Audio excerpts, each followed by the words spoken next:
भावांनो नमस्कार. मला अगोदर मी एक फोटो दाखवतो, ते फोटो बघा आणि मला नंतर सांगा. हे बघा, शिवरायांचा फोटो आहे. जय शिवराय, जय भगवान.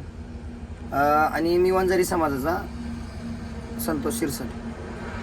मला काय सांगायचं आहे की कालचं महाराजांनी एक वक्तव्य केलं आहे, तुमचे बोटाव मोजणे इतके गावं नाहीत, तुम्ही जास्त काही पुढच्या खालच्या पातळीला जायचा प्रयत्न करू नका. आणि ते जातीवर सध्या बोलले महाराज. मग मला एकच सांगायचं आहे, त्या महाराजाला, त्याचं नाव आहे निवृत्ती महाराज कदम. मला वाटतं जे जातीमध्ये आजपर्यंत आम्ही काय बोललो नाहीत कोणी, आणि जे जातीमध्ये चाललंय त्यांच्या आरक्षणासाठी चाललंय, त्याच्यामध्ये बी काही कोणाचा काही संबंध नाही. पण हे महाराज काय करायला लागलाय, हे भांडणं पेटवायचा प्रयत्न करायला लागलाय जाती बंधू. मग मला काय सांगायचं तुम्हाला, तुम्ही नाव लावता शास्त्रीचं, त्या नावाची बदनामी तुम्ही करू नका.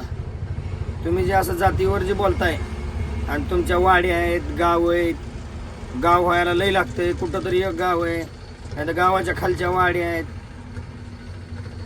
तुम्ही काय ताटाखालचं मांजर समजलं काय सगळ्यांना? तुम्ही विचार करत जावा बोलताना.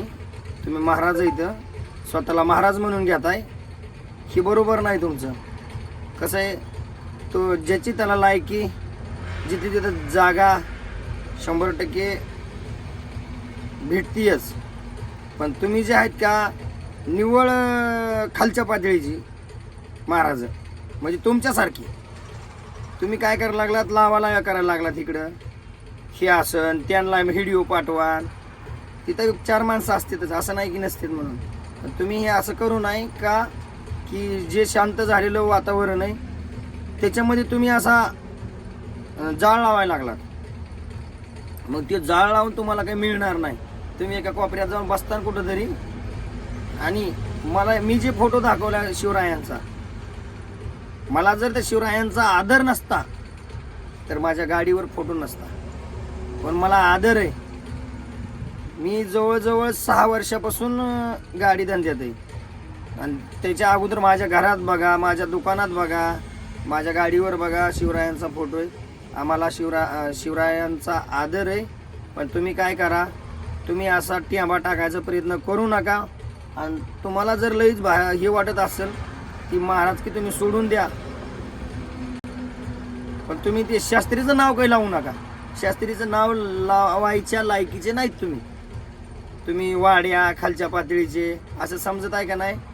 तुमचा उपयोग नाही काही. तुम्ही निवळ खालच्या पातळीचं समजू नका. आणि हे का झालं ते झालं हे सोडा तुम्ही. आणि हे राहिला प्रश्न मुंडेवाडीचा, तर त्यांचा विषय होता, ही भांडणं झाले असं तसं. मग आपण नाही गेलं तिथे तर काय होईल? थोडं वातावरण शांत होसो, एकमेकासोबत भांडणं करणं, केसी भानगडी अंगावर घेणं, आणि तुम्ही उठता ती काही बी तिसरंच बोलून जातात. अरे सुधरा, निवळ फालतूगत करू नका, महाराजाची तुम्ही बदनामी करू नका.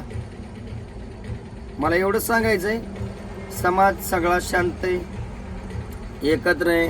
असतेच 4 दिवस मागं पाठीमागचे पुढचे, पण आता सगळे एकत्र आलेले आहेत. आणि त्यांना काही तुम्ही असं काहीतरी वेगळं हातात घ्यायचं प्रयत्न करायला लावू नका. माझी एवढीच विनंती तुम्हाला की तुम्ही सुधरा. तुम्ही महाराज आहेत, महाराजाच्या लायकीसारखं राहा. काहीतरी तिसरं काहीतरी सांगून तुम्ही आणखी जे बसायला लागले एक साथ जे बसतेत त्यांच्यामध्ये विरोध करू नका. माझी एवढीच विनंती आहे. धन्यवाद. जय हिंद, जय महाराष्ट्र.